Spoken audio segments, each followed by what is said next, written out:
Billionaire CEO saved with a kiss of life by his maid.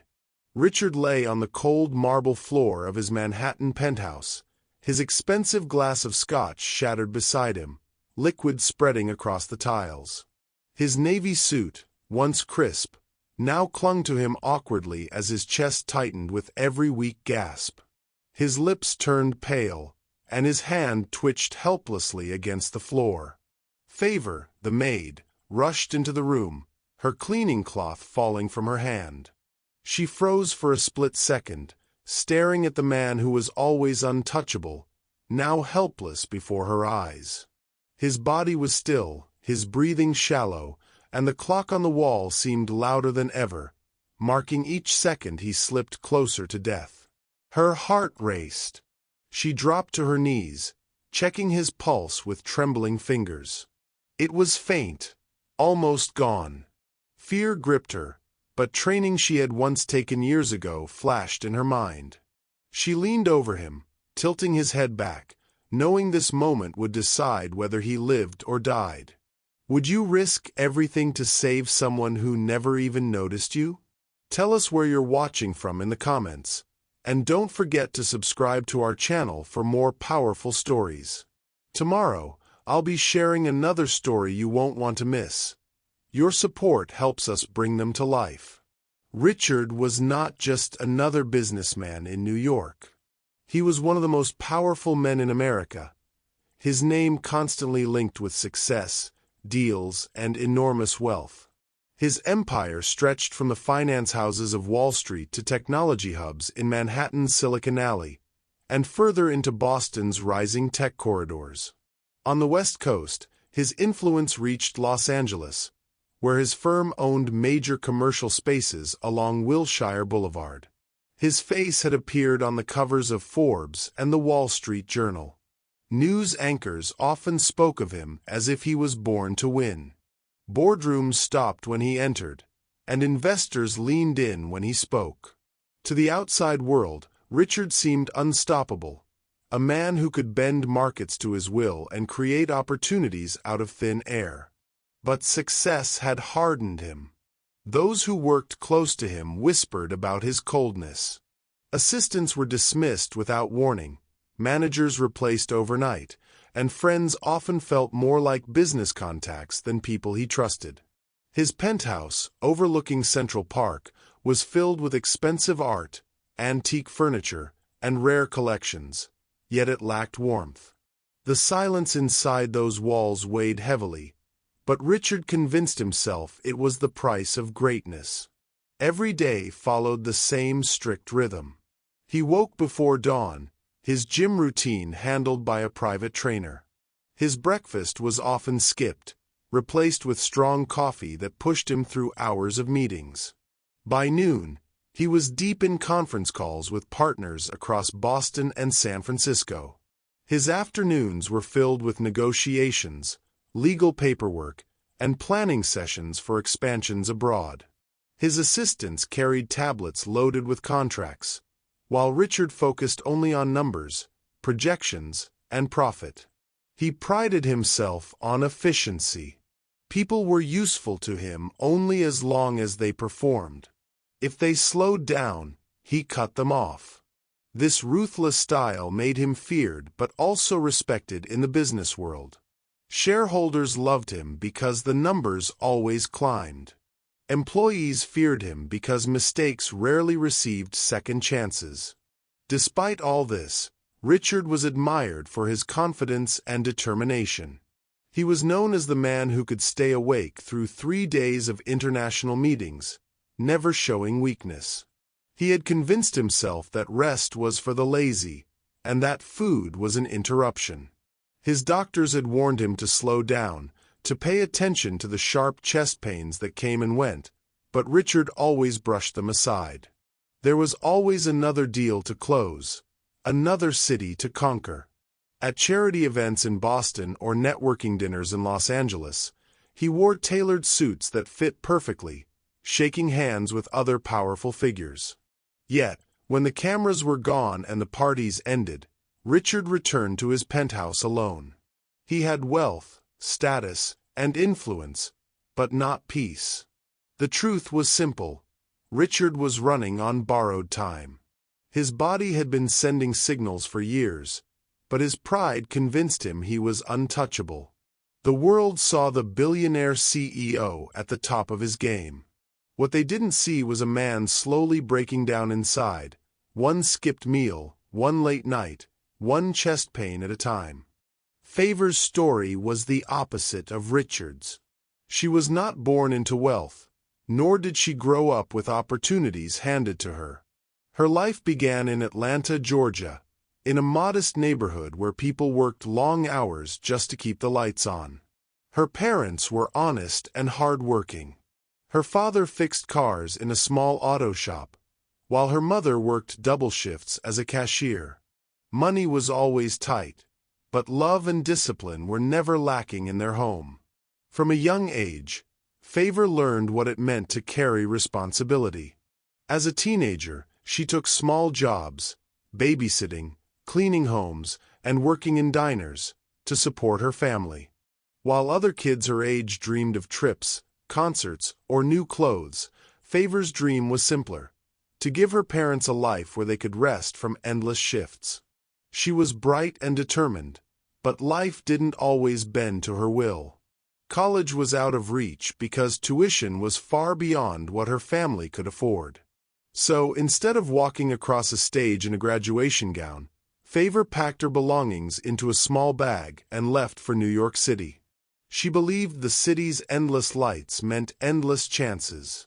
New York welcomed her with noise, speed, and a reminder of how expensive life could be. Apartments were too costly, and jobs were scarce for someone without a degree. Favor found herself working in restaurants, scrubbing dishes until her hands ached. Eventually, she applied for housekeeping positions, knowing they paid better and offered more stable hours. She quickly learned that luxury homes in New York were worlds apart from the modest house she grew up in. The apartments she cleaned were bigger than her entire block in Atlanta. She polished marble counters worth more than her parents' yearly income. She scrubbed bathtubs that looked more like swimming pools. Every detail mattered, every cushion straightened, every surface shining. Still, Favor never allowed bitterness to take root. She didn't envy the people who lived in those mansions. Instead, she took pride in her work. Her quiet dignity stood out. Other maids sometimes cut corners, but Favor worked with care, telling herself, "If this is the task before me, I'll do it well." Her employers rarely noticed her beyond a passing thank you. Many treated her as if she were invisible, a shadow moving silently in the background. Yet she didn't complain. She reminded herself daily that worth was not measured by money or recognition, but by character. Her faith gave her strength. On Sundays, she attended a small church in Brooklyn, where the sermons often spoke of hope and perseverance. She carried those words into her week. Whenever she felt tired or unseen, she remembered her mother's voice telling her, "Work with honesty, Favor. One day it will speak for you." When the offer came to work in Richard's penthouse, she accepted without hesitation. The pay was higher than any job she'd had before, and the chance to save more money for her family was too important to ignore. Still, she knew entering the world of a billionaire meant even higher expectations. Her first day at the penthouse left her stunned. The elevator opened into a space so vast it looked more like a museum than a home. Floor-to-ceiling windows displayed Central Park in its full beauty. Every corner of the apartment held expensive art, rare sculptures, and furniture she had only seen in magazines. Richard himself barely noticed her. He was always moving fast, on calls, signing documents, speaking sharply to assistants. When he did see her, it was only for a nod of acknowledgement or a brief instruction. To him, she was just another employee, like the driver or the security guard. Yet Favor never allowed his indifference to affect her work. She remained respectful, steady, and quiet. She kept the penthouse spotless, organized his living spaces, and ensured everything was in order. She worked as if someone was always watching, even when no one paid attention.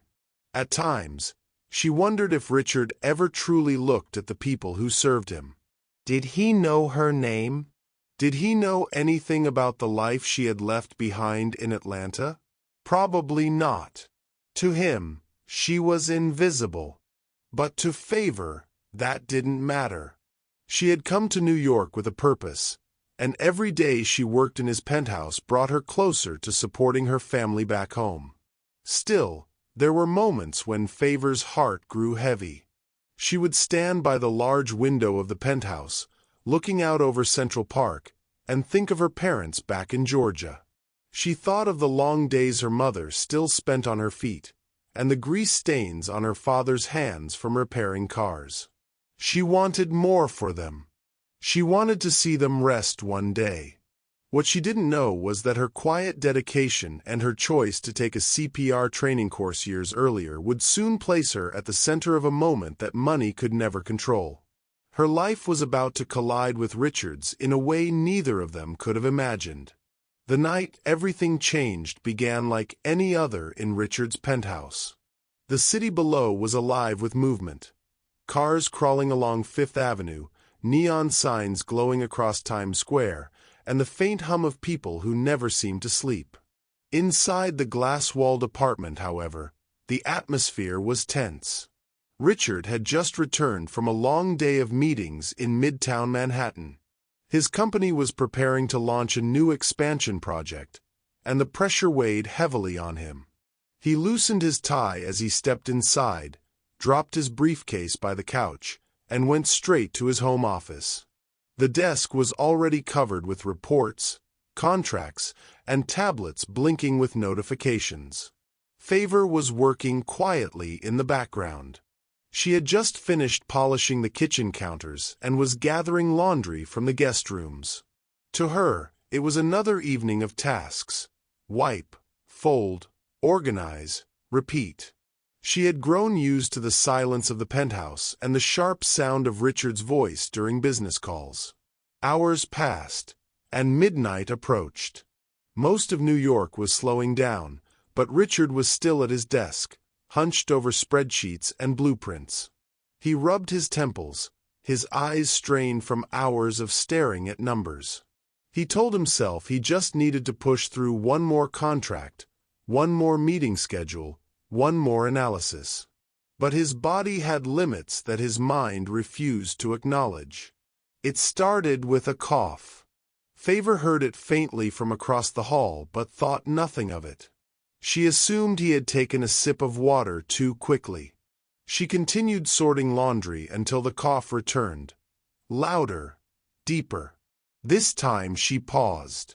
Moments later came a loud thud. Favor dropped the laundry basket and rushed toward the office. What she found froze her in place. Richard was slumped over the desk, his face pale, his breathing uneven. His expensive pen rolled onto the floor as papers scattered across the table. "Sir, are you okay?" Favor's voice trembled as she hurried to his side. He didn't respond. His chest rose weakly, then stilled. Fear gripped her, but instinct quickly replaced panic. Years earlier, during her time working at a restaurant, the staff had been required to take a basic CPR training course. She had never imagined she would need it outside that job. Now, that knowledge was the only thing standing between life and death. Favor's hands shook as she checked his pulse. It was faint. His breathing had stopped. She immediately called 911, her voice urgent but controlled as she gave the operator the address of the penthouse. The dispatcher's calm instructions reassured her, but she already knew what needed to be done. She tilted Richard's head back, checked his airway, and pressed her hands against his chest. "Stay with me," she whispered, more to herself than to him. She began chest compressions, counting steadily, her arms aching with the effort. After several cycles, she leaned down and gave 2 rescue breaths, the kiss of life that could determine everything. The moment was surreal. She, a maid from Atlanta, was giving mouth-to-mouth to a billionaire whose name was known across Wall Street. But there was no time to think about the irony. His life depended on her persistence. The penthouse felt empty once the paramedics left, the silence broken only by the faint hum of the city outside. Favor sank into a chair, exhausted. She replayed the moment in her mind, the fall, the silence, the desperation, the breaths. She wondered if Richard would remember any of it. In the hospital, Richard's condition was stabilized. Doctors explained that the collapse was due to severe exhaustion combined with untreated health concerns. Stress, long hours, and neglecting his well-being had nearly cost him his life. The fact that he was alive at all was because someone had acted quickly. For the first time in years, Richard had to face the reality that his wealth, his power, and his endless determination could not protect him from the limits of his body. Life, he realized, was fragile. But there was one detail that kept circling his thoughts as he regained consciousness in the hospital. The last memory before everything went dark was not of numbers or contracts. It was of a woman's voice urging him to hold on, and the faint memory of someone giving him breath when he could no longer breathe on his own. That woman was Favor. Richard woke up to the steady beep of a heart monitor and the sterile smell of disinfectant. Bright white walls surrounded him, and the faint chatter of nurses echoed down the hallway. For a man used to the commanding silence of his penthouse, the hospital felt strangely humbling. He shifted slightly, his chest aching, his throat dry. A nurse entered, smiled politely, and said, "Good to see you awake, sir. You gave us quite a scare." Richard's eyes narrowed, searching his memory. The last thing he remembered was his office desk, papers scattered, and then nothing but darkness, until the faint impression of someone forcing air into his lungs. Who brought me here?" he asked, his voice hoarse. The nurse adjusted his four. "The paramedics picked you up at your apartment. But according to the report, one of your staff saved you before we arrived. Without CPR, you wouldn't be here." Richard's mind raced. Staff. He had dozens. Drivers, security, assistants. But which one had been there that night? He frowned, unable to recall a familiar face in those final moments, only a voice urging him not to give up. Later that day, his doctor arrived, a calm, middle-aged man who spoke with both authority and care. "You had a cardiac arrest triggered by severe exhaustion," the doctor explained. "Your body gave out because you've been pushing it too hard. You were lucky. If someone hadn't acted fast, you wouldn't have survived." Richard listened quietly, his pride pricked. He was a man who thrived on control, yet here he was, brought back from the edge not by his billions, not by his empire, but by the hands of someone he probably passed by without acknowledgement. When his assistant visited to deliver updates from the company, Richard barely listened. For the first time in years, business was not his main concern. His thoughts circled only one question: who had saved him? Back at the penthouse, Favor was still processing what had happened. She had gone home that night trembling, replaying every second in her mind. She didn't see herself as a hero, she only did what needed to be done. But she couldn't shake the weight of the experience. She had looked death in the face and refused to let it win. Days passed before Richard requested to see her. When Favor walked into his hospital room, she carried herself with quiet humility. She wore her plain work clothes, her hands clasped nervously. She had never stood this close to her employer outside of her cleaning duties. Richard studied her for a moment, as if trying to reconcile the powerful man he was with the fragile truth she represented. He cleared his throat. "It was you," he said slowly. "You're the reason I'm alive." Favor lowered her eyes. "I just did what anyone would have done, sir." "No," Richard replied firmly. "Not everyone would have known what to do. Not everyone would have acted." He paused, his voice softening. "I don't even remember your face that night. Just your voice telling me to hold on." The silence in the room was heavy, filled with unspoken gratitude and a newfound recognition. For the first time, Richard truly saw her, not as an employee, not as background, but as a person whose courage had intersected with his weakness at the most critical moment. Favor shifted uncomfortably under his gaze. "I'm glad you're okay. That's all that matters." Her words struck him. In his world, everything was measured: profits, losses, deals, and influence.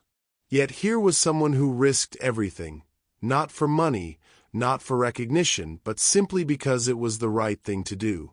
Richard stayed in the hospital for several more days under observation.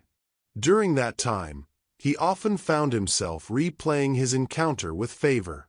He realized he had built an empire so vast that he no longer noticed the people who made his daily life possible. Drivers who waited in the cold, assistants who stayed late, maids who cleaned silently in the background. People like Favor. When he was finally discharged, reporters crowded outside the hospital, eager for a statement. Rumors had already spread about his collapse, sparking headlines across New York and beyond. But when asked about his survival, Richard shocked them with his answer. "I am alive today because of one person," he told the cameras. "Not because of wealth, not because of medicine alone, but because someone cared enough to act when I couldn't save myself." He didn't give details, but those close to him knew exactly who he was talking about. Favor watched the news clip later that evening from her small apartment. She felt her cheeks flush, both from embarrassment and a quiet sense of validation. For years she had been invisible in the homes she worked in. Now her actions had been acknowledged, not by her choice, but because truth had a way of surfacing. For Richard, the hospital wasn't just a place of recovery, it was a place of reflection. The man who had once measured his worth by skyscrapers and headlines had been reminded, in the most unexpected way, that life's value lay not in control but in connection. And for Favor, the hospital visit cemented something she had always believed. Greatness was not about where you came from or what title you carried. It was about choosing courage when it mattered most. Richard stepped back into his Manhattan penthouse weeks after leaving the hospital. The space was as polished as ever. Marble floors gleamed under the soft light, expensive artwork lined the walls, and floor-to-ceiling windows framed the skyline. Yet it no longer felt the same. The wealth he once flaunted seemed hollow compared to the silence he had endured in that hospital bed. He paused near the very spot where he had collapsed. The faint stain of spilled scotch had long been scrubbed clean, but in his mind, he could still see the glass shattering, feel the weakness in his chest, and hear Favor's steady voice urging him to hold on. The penthouse had once been his fortress, but now it carried the memory of vulnerability. Favor was there, dusting the shelves with her usual calmness. She wore her simple uniform. Nothing about her had changed outwardly. Yet, to Richard, she appeared entirely different. For years, she had blended into the background of his home, a figure performing duties without acknowledgement. Now she was the very reason he was alive. He watched her for a moment, realizing how blind he had been. Later that day, he called her into the living room. He sat on the leather couch, leaning forward with his elbows on his knees, still dressed in casual clothes from his recovery. "Favor," he began awkwardly, "I owe you more than I can ever repay." She looked uncertain, standing with her hands clasped in front of her. "You don't owe me anything, sir." Richard picked up an envelope from the glass table and placed it in front of her. It was thick with cash, more than she probably made in months. "Take this. It's just a small way of saying thank you." Favor's eyes lingered on the envelope, but she shook her head firmly. "I can't accept it." Richard frowned. "Why not? You saved my life." Her response was calm, almost matter-of-fact. "I didn't do it for money. I did it because it was the right thing to do. Life is precious, sir. That's all." Her words hit him harder than any boardroom argument ever had. Life is precious. It sounded so simple, yet it carried the weight of truth he had ignored for too long. After she left the room, Richard sat in silence. He was a man who had built his empire on transactions, on deals measured by numbers and signatures. But here was someone who had shown him that not everything could be bought or rewarded with money. The very act that saved him came from compassion, not profit. The change began quietly, almost unnoticeably. One morning, as he returned to his office tower on Madison Avenue, he stopped to acknowledge the security guard at the entrance. For years, Richard had walked past the man without so much as a nod. This time he greeted him. "Good morning." The guard looked startled, then broke into a smile. In the elevator, Richard noticed the cleaner polishing the mirrors. "You do a good job keeping this place spotless," he said sincerely. The cleaner blinked in surprise, mumbling a quick thank you. Richard realized how rarely anyone recognized their work. These moments might have seemed small to others, but to Richard they were profound. He was beginning to see what he had ignored for years: the humanity of those around him. The people who kept his life running smoothly were not invisible. They were individuals with stories, struggles, and dignity. Back at the penthouse, Richard found himself speaking to Favor more often. He asked her about her family, her life before New York, and what mattered to her. She was hesitant at first, not used to being asked such questions, but eventually she opened up about her upbringing in Atlanta, about parents who worked tirelessly, and about her belief that every task, no matter how small, should be done with integrity. Her humility fascinated him. Here was someone who worked in the shadows of wealth, yet carried herself with more strength and honesty than many of the executives in his company. He listened carefully, learning lessons that no business school or boardroom had ever taught him. Still, Richard wrestled with an inner conflict. He was the head of a vast empire, responsible for thousands of employees, millions in contracts, and a reputation that spanned across New York and beyond. But now, he couldn't ignore the voice in his mind reminding him that all of it could vanish in a heartbeat, as it nearly had. Some nights he sat by the window, looking out at the city lights, torn between two worlds: the ruthless businessman who had conquered Wall Street, and the man who had been saved by a maid's courage. Balancing his empire with this newfound perspective was not easy. Yet he knew he could no longer return to the way he once lived. Something had shifted permanently. One evening, he spoke to Favor again, this time with more vulnerability. "You know," he said, "for years I thought I had everything figured out. Money, success, recognition. But when I was lying there on that floor, none of it mattered. The only thing that kept me alive was you, and your choice to act." Favor smiled faintly. Anyone would have done the same. Richard shook his head. "No, not anyone. Most people freeze. But you didn't. You reminded me of something I had forgotten. People matter more than power." For Richard, these conversations were as life-saving as the CPR itself. They grounded him, forcing him to see beyond his empire and into the value of simple human connection. Weeks turned into months, and the change in him became undeniable. His colleagues noticed. His staff noticed. Even the public noticed, as small stories began circulating of Richard's unexpected kindness in places where no one had ever expected it. But the foundation of all this was rooted in that quiet exchange with Favor, her refusal of his money, and her reminder that life itself was priceless. The first time Richard stepped back into his company's headquarters after his recovery, the marble floors reflected the polished shoes of employees rushing to their departments. Before, he would have walked past them without a glance, his thoughts consumed with stock reports and merger strategies. But now, his eyes lingered on the people who made the building alive.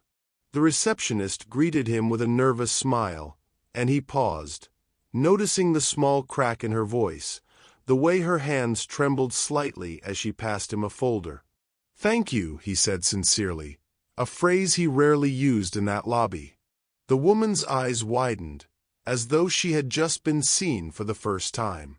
For Richard, every encounter became a test of his new awareness. In the parking garage, he spotted the janitor who often worked late hours, emptying trash cans when executives had long gone home. This time, instead of brushing past, Richard stopped to ask about his night. The man hesitated, unsure if it was a trick, but Richard waited patiently for an answer. The janitor spoke about his daughter's school recital, the long commute from Queens, and the pride he felt in simply keeping a job that put food on the table. Richard listened, really listened, and left that conversation humbled. He realized that while he had measured worth in billions, this man measured worth in the smile of a child waiting for him at home. Even lunch hours transformed. Instead of eating in his private office, Richard joined his staff in the company cafeteria one afternoon. The clatter of trays and the hum of casual chatter filled the space. His presence drew curious glances. CEOs did not sit in line for sandwiches or pour coffee into paper cups. But Richard wanted to be there, to feel what everyday life inside his empire truly looked like. When he asked a young intern about her studies at NYU, her eyes brightened. Nobody expected the boss to care about dreams that didn't involve balance sheets.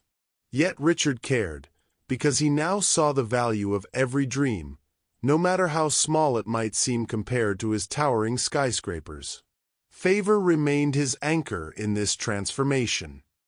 He often sought her counsel, not in the form of business advice, but as a human compass. In the quiet moments when she finished her shifts at the penthouse, they would sit at the kitchen table, sharing tea. Richard confessed his struggle, balancing the demands of his empire with this newfound respect for life beyond the boardroom. "It feels like I've been blind for years," he admitted one evening. "All I saw were profits and losses. Now, I see people. But I don't know how to carry both, the empire and this new heart, without failing one." Favor listened silently, her hands wrapped around a steaming cup. "Life will always ask you to choose," she replied softly. "But sometimes, choosing doesn't mean giving up. It means carrying both, differently. You don't have to stop being a leader. Just remember that leadership isn't only about wealth. It's about people." Her words sank deep, reshaping the way Richard approached his days. He began noticing the driver who waited patiently in the cold outside the office, often ignored by those he served. Richard offered him a seat inside the lobby, a cup of hot coffee, and later, a raise in salary. He noticed the cafeteria staff who worked double shifts to cover for colleagues, and he made sure they received acknowledgement and bonuses. These acts were small compared to his vast fortune, but to those who received them, they were monumental. His board of directors was puzzled at first. Why was their CEO spending time in places that didn't directly generate revenue? Why was he suddenly inviting janitors to holiday parties or asking about the health of a security guard's mother? But Richard didn't care about their confusion. For him, these gestures were not a strategy, they were a responsibility. He had been given a second chance at life, and that meant living it with integrity. Still, the transformation was not without conflict. In private moments, Richard wrestled with his old instincts. The competitive world of corporate America demanded ruthless efficiency. Rivals were circling, shareholders wanted constant growth, and there was always pressure to cut costs. He worried that his softer heart would be seen as weakness. Could he still be the titan who dominated the skyline of New York while holding on to compassion? Could kindness coexist with power? Favor continued to ground him. When his doubts grew heavy, she reminded him of that night on the floor, when his billions could not buy him a single breath. "You were saved by something money cannot measure," she told him. "Never forget that." Her reminder carried him through moments of doubt. Slowly, his staff began to notice the change. Meetings opened with him, acknowledging the contributions of junior members. Executives were stunned when he insisted that decisions factor in not just profit margins, but also the well-being of employees. He began instituting policies that gave workers more time with their families, something he would have once dismissed as inefficiency. To his surprise, productivity didn't fall. It rose, fueled by loyalty and respect. The transformation spread beyond the office walls. At restaurants, Richard treated servers with the same courtesy he reserved for business partners. At airports, he thanked baggage handlers personally. In every corner of his life, he practiced seeing people not as functions, but as humans. Some thought it was strange, others thought it was calculated, but those closest to him knew it was genuine. It was the Richard who had been reborn on the cold floor of his penthouse, kept alive by the courage of someone the world had labeled invisible. His empire was still vast, his decisions still heavy, but for the first time, Richard felt light. Not because his responsibilities had lessened, but because his perspective had shifted. Wealth no longer blinded him. It simply became a tool, a means to live with dignity, respect, and gratitude. Richard's survival carried lessons that reached beyond his own life. Each reflection became a truth not spoken in boardrooms, but felt in the silence of those nights when he stared out of his penthouse windows. He knew these lessons were not just for him. They were for anyone willing to listen. The first lesson was about the fragility of life. Richard had spent decades believing his empire made him untouchable. But lying breathless on his penthouse floor taught him that no amount of wealth could stop the sudden collapse of a human body. Life is as fragile as a flame, and it only takes a moment for it to flicker. He carried this awareness into every conversation, every decision. "Never take a heartbeat for granted," he told those close to him. "Because one day, that heartbeat may stop without warning." This lesson was not meant to frighten, but to awaken people to gratitude for each breath they draw. The second lesson was the dignity of every human being.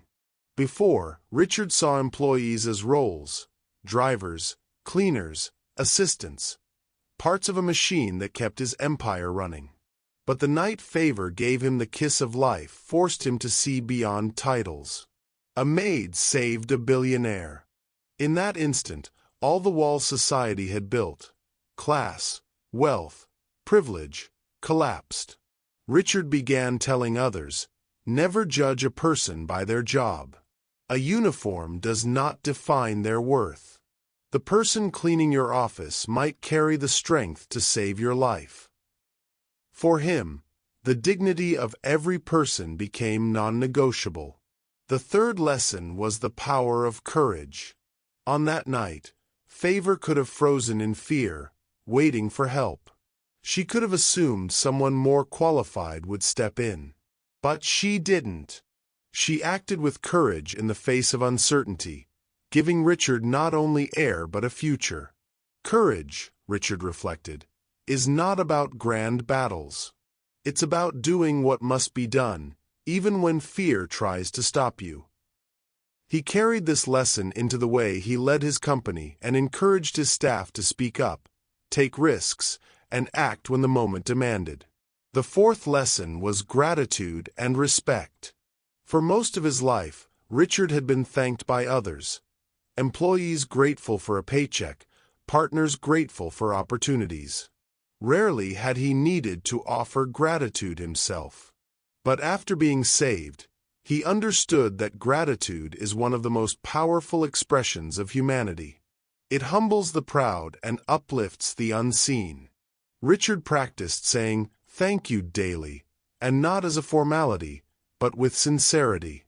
Respect grew from that gratitude, respect for time, for effort, for the quiet sacrifices others make every day without recognition. These lessons were not abstract morals written in a book. They were woven into Richard's own experience. He often repeated to those around him, "Life is fragile. Treat every moment as a gift. Every person has dignity, no matter their role. Courage can save lives when least expected. Gratitude and respect create bridges wealth alone cannot build." As word of his change spread among his staff, his business associates, and even the media, these lessons became part of his story. Yet Richard never sought to present them as a speech or a formal statement. He lived them instead. His kindness toward the overlooked, his respect for workers, and his visible gratitude spoke louder than any announcement. In quiet conversations with Favor, he admitted that these lessons were not easy to carry in a world obsessed with power and money. But that was exactly why they mattered. If a man at the top of the skyscrapers could live by them, then perhaps others could too.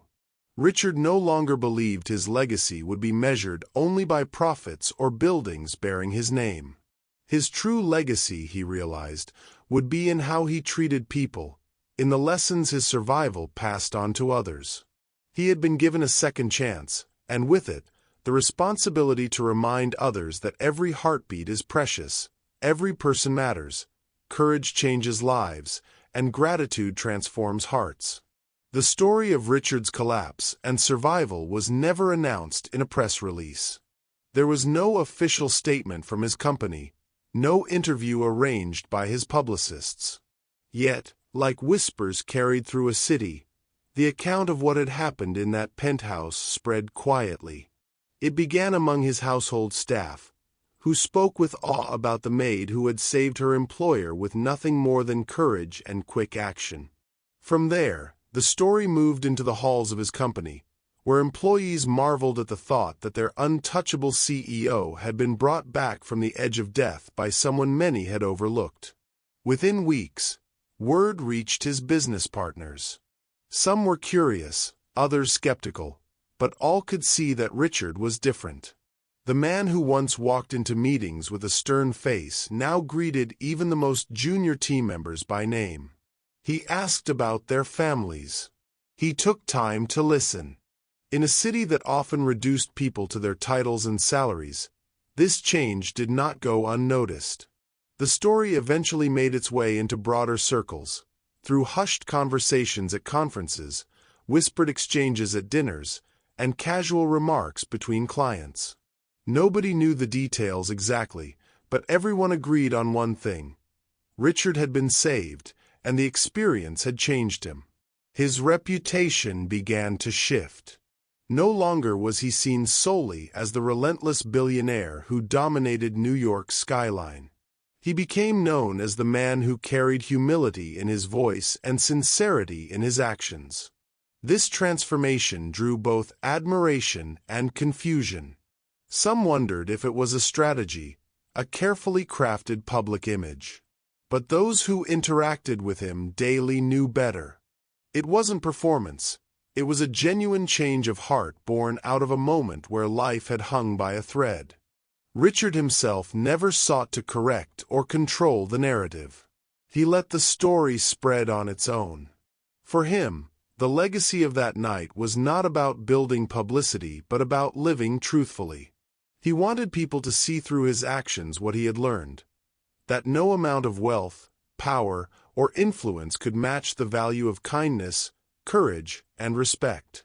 One evening, months after his recovery, Richard stood on the balcony of his penthouse. The Manhattan skyline stretched out before him, the city alive with its endless rhythm. He leaned against the railing, remembering the night he collapsed on that very floor, unable to breathe, his empire powerless to help him.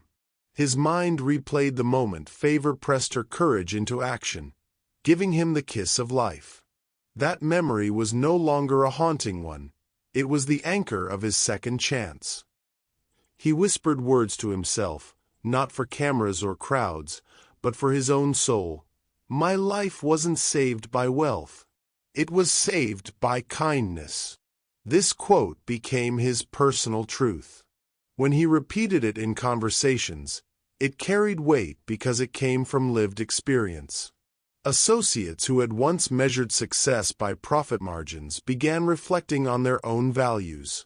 Some admitted privately that Richard's story had forced them to rethink the way they treated their employees and even their families. In quiet ways, the legacy of that night began to ripple outward, touching lives far beyond his penthouse. Favor, who still worked in his household, never sought recognition. She carried herself with the same humility as before, insisting that she had only done what any person should do when faced with another human in need. Yet Richard often reminded her that her courage had given him not just life but clarity. He regarded her with respect, not as an employee, but as the reason he stood on that balcony breathing the New York air. The city, relentless and fast-moving as it always was, seemed to slow down for Richard. He no longer rushed past people in airports or through the lobbies of his skyscrapers. He no longer dismissed conversations that once felt trivial. Every encounter mattered, every face carried a story, and every voice deserved to be heard. This was his true legacy. Not the skyscrapers with his company's name, not the billion-dollar deals, not the awards on his office wall. His legacy was the transformation of a man who learned that survival is not given by fortune, but by the unseen strength of others. His story became a quiet reminder to anyone who heard it. Power without humility is empty, but power guided by respect and kindness can change lives. On his balcony, Richard breathed deeply, the city's lights shimmering across the night sky. He felt the cool air on his face and closed his eyes for a moment. The memory of that night would always stay with him, not as a shadow, but as a light that guided every step forward. The kiss of life had not only given him breath, it had given him a second chance at truly living. If this story moved you, let us know in the comments and tell us where you're watching from. Don't forget to hit subscribe. Your support helps us bring you more powerful stories like this. And tomorrow, another unforgettable story drops. You won't want to miss it.